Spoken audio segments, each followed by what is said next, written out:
Well, welcome. This is the third conversation between Buck and Helena. And I'm not sure that we really properly introduced the context that these conversations are about in the first two videos that we did, but they were very impromptu. As a matter of fact, the first one we were not even dressed. It was a demo. We came straight from the beach. But it was a great conversation, so it's still going to be the first one, even though we don't look good. And it inspired, even though we don't look good, it inspired us to do more. So we figured if these videos have captured our attention when we just came from the beach looking like Who Did It and Ran, we thought that maybe you would enjoy something that was a little more organized. Who ran and did it? Okay, so we want to at least introduce that these conversations are based on the principles of the fourth way. And the fourth way is a system. Cut there. What? What? You have a pimento in your tooth.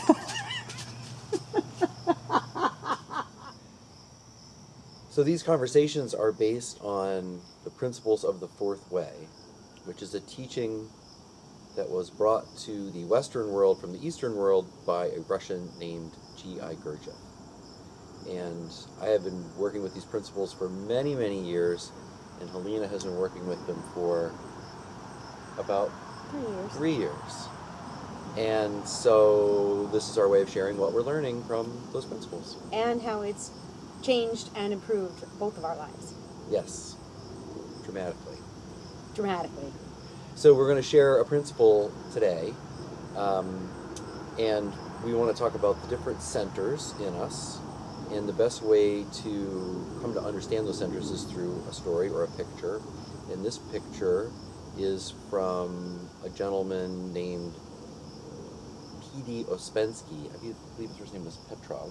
Yeah. Ouspensky, who was a student of Gurdjieff's, and he gives a picture of the carriage, the horse, and the driver. So, do you feel like you could talk about it? I do. All right. Yeah. Give it a shot. I do. So the carriage, the horse, and the driver. There is this concept in the fourth way over each person having centers, different centers.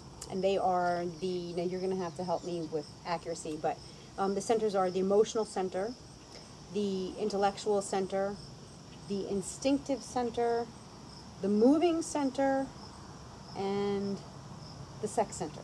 My favorite one. Your favorite one. It's not a bad one, actually.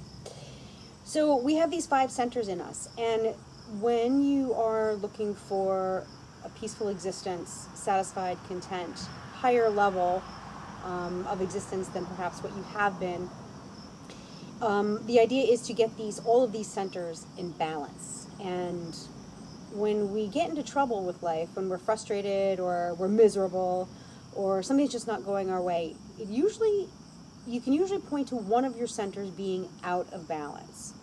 So let's talk about these centers. Again, so I'll name them again. They are the emotional center, which happens to be the one that I have the least control over. The intellectual center, which is your mind. Moving center, which is your body. The instinctive center, which is your intuition, that gut feeling that you have, that your mama told you always have to pay attention to. It also should, when the other centers are in balance, it should tell you when to eat, when to drink water. Your instinctive center. Your instinctive center. Yes. Right? This is the when to seek shelter. Thinking. Simple things. Right. The Central nervous we system. share in common with animals, for sure. Exactly. And then the sex center, which is a life energy center. It's not the sex center that you're thinking of where it's just sort of wild and crazy and pleasurable, which it can be, but it also has a lot to do with the creation and sustenance of life. So one of the things that we've learned in studying the fourth way is this picture of having a horse, a carriage, and a carriage driver, and how those 3 things represent the different centers in a person. So we're going to just really focus on 3 centers in this little story, parable, picture, whatever you want to call it, which is I like the word parable. It's a little bit of a parable. Yeah. What's a parable? I like that word. It's a story that relates to your higher emotional center that you can understand outside of just normal life. Okay. It's a parable. I like the word. It just sounds good. It's a parable. Parable. Okay. It's esoteric by its nature. So you could understand it at the very basic level, which would be, here's the picture of a carriage being pulled by a horse, charging around the town, knocking people over, making running all kinds of havoc. Right. And the driver is in the public house drunk. So at one level, it's just a story. This is what happened. So the horse and the carriage are off running around town. No driver. No driver. Driver's off. Driver's drunk. Getting his booze on. Okay. And so at one level, it's just a story, but it's a parable in that it is a picture of where we're at with our three centers emotionally. So the moving center would be the carriage. The emotional center is the horse. The horse is dragging the carriage all over the place, and the intellectual center, which should be at the reins and stopping and starting and moving this little vehicle around properly, is nowhere to be found. So the driver's the instinctive center? No, the intellectual. Intellectual center. Sorry. So driver's the intellectual center. Yep. Horse is the emotional center, and the carriage is the moving center. Moving center, emotional center, intellectual center. And the Perfect. intellectual center is drinking to excess. Just doesn't, it's not even there. Okay. So what does that mean to us how does that translate into anything that can help us with the idea of some kind of personal development or consciousness? And can I just say one thing about consciousness? Yes. Because there's all these, lots of people talk about consciousness, but what the heck is it at the end of the day? Awareness. Of what? Of everything. Well, as much as you can be aware of. People call it mindfulness today. Mindfulness. So Which is not a bad word. What we're doing with this is breaking down the components of the self so that we can actually have an awareness of the self in a way that can make to give it some kind of context. Well, they might not know what the self is. The who you are, the person, the being that is me. I'm not just one thing. I'm a body, physical body. I have an emotional body. I have an intellectual body. You have an instinctive body. I have an instinctive body, and I have a sexual body. And if I begin to see myself in light of those bodies, I begin to understand myself slightly differently. That you are the sum of your parts. I'm the sum of so my the parts. self is the sum of these centered parts, all the parts of these centers. Exactly. And if I don't think of myself in that way, but I think of myself as just one person, then everything I do just seems like what I should do. But when we take this parable of the horse, the carriage, and the driver into consideration, and we begin to observe our parts, I don't mean, your parts, but like our parts, then What's wrong with my parts? then I think we've got a way to approach our lives, right? We've got these centers that we can begin to observe, and we start to learn something about ourselves. So maybe you can shine a little more light on that. So that was a lot. That was a lot. But the apparatus, if you think about the apparatus of the horse, the carriage, and the driver, and all the moving parts that make up this apparatus, there's a lot going on there. Think of the horse as your emotional center, your emotions, your feelings. In this particular case, in this parable, where the horse and the carriage have taken off and they're running around town on their own, the horse is in control, and he's a little crazy right now.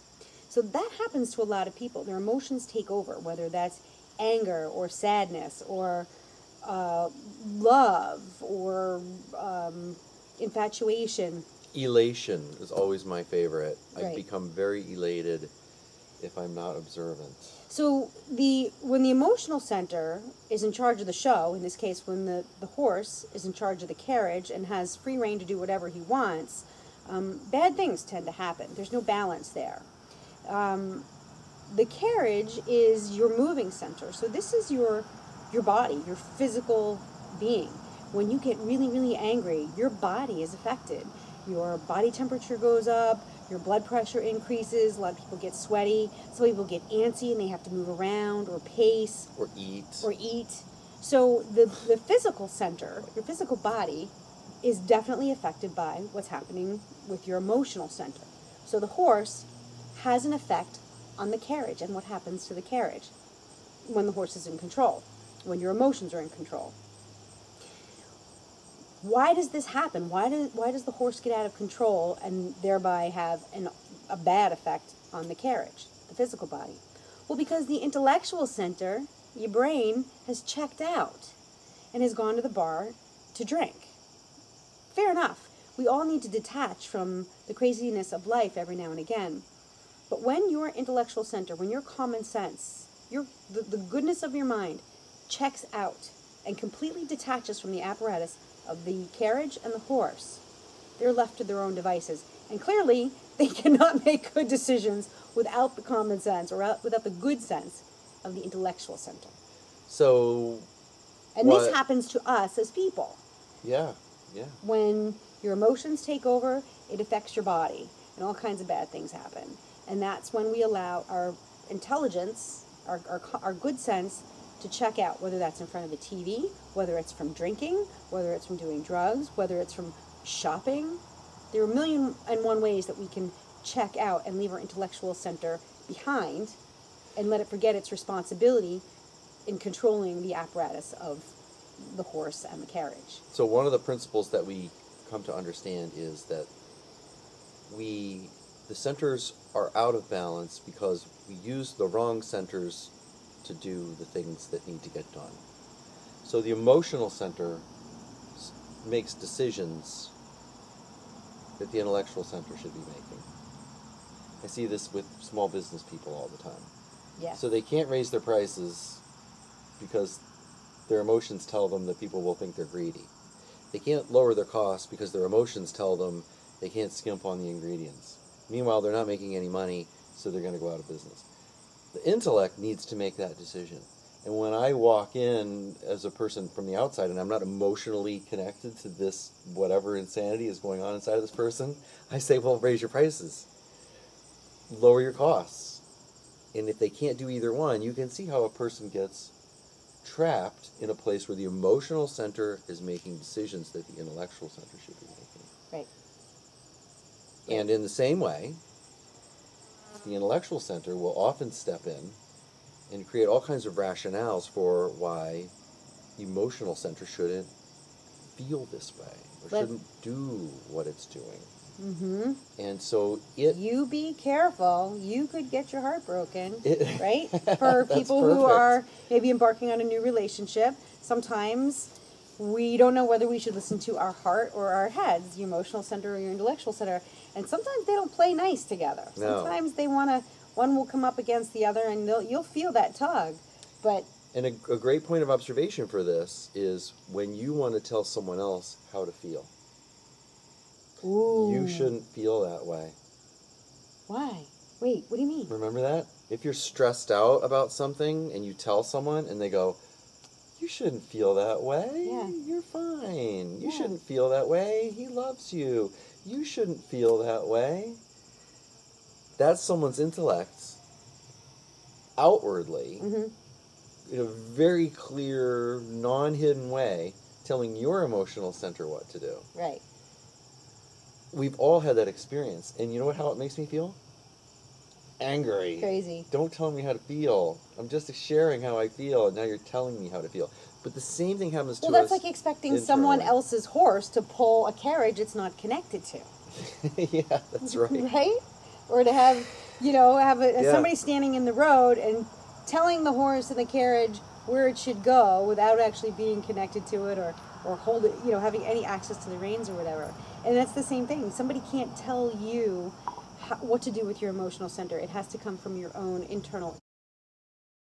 So when we come back, which will probably be tomorrow morning, what would you like to talk about? Inner talking? We can talk about inner talking, yeah, which is one of the things that we barely touched on in this conversation. But it's part of a building block of this concept of the centers being out of balance. Right. So, your takeaway from this particular conversation is just to observe your three main centers: your emotional center, your intellectual center, and your moving center. And just try to be aware of them as you go through each day and see what kinds of things that you observe about yourself.